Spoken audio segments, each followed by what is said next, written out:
So what we started with was a stock body F1, just an old farm truck sitting in the field.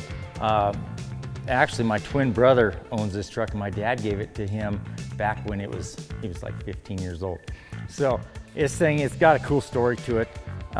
Been through the ropes a million different times, been built a million different times. You know, back when we're 15, 16, 17 years old, we didn't have a lot of skills or money, tools, stuff like that. Now that we have the skills and the time and all that stuff, I told him, I said, let's build this truck one last time and let's do it killer. So this is what we ended up with.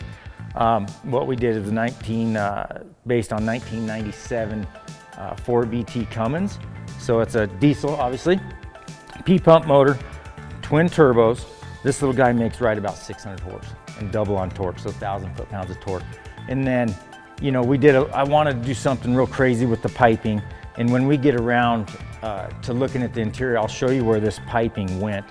Just to be different, you know, no one's ever done it. And you can kind of see all the body mods. I mean, I've done all this, all in sheet metal, 18 gauge sheet metal, no fiberglass at all on this truck. We handmade all the grill bars, went from 5 teeth to 4 teeth, JW speaker headlights, just a bunch of killer little touches. And then come around here, remade the hood. You know, this was not stock on this truck. It's really hard to notice, but stock windshield. I went down through the cowl, cut it apart, dissected it, leaned it back to give it more of a modern look. Flush mount glass, suicide doors, and this is where I was talking. Come in here to the interior, and you can see the intercooler pipes that run through, okay? And that's not the end of the tail. So when you shut this, so the end of that tail is right here in the bed, and this is probably the key piece to this build. All the intercooler piping, all the brake ducts that come in here. So this cools the brakes, this one cools the brakes, comes in here, and this one cools the intercooler through there.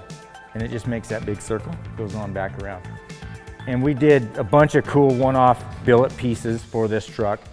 You know, we just felt, you know, keep it more modern and just kind of trendy, if you will. And that's why I like these colors. And on the rear end of this truck, I went with more supercar styling. So that's why you have the diffuser, all the cool brake vents, this really killer wing. And again, everything's all out of 18 gauge sheet metal. And so another really cool piece to this truck is I told my brother, I said, let's do some killer 3-piece one-off wheels.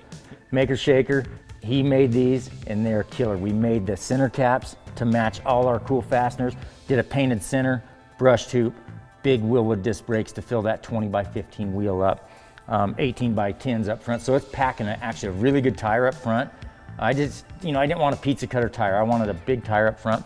And then again, Willwood disc brakes are just off the hook. They fill that big old hoop up. So Dakota Digital made us a set of one-off gauges for this truck. And, you know, we did the name of the truck in here and the Weaver Custom Spade, and they always come through.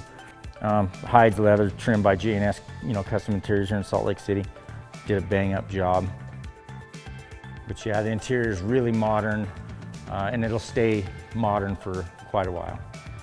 To grow up to see this thing through the ranks of being an old flat black hot rod with a blown, you know, Windsor in it, to this really killer masterpiece that's going out and taking everything by storm.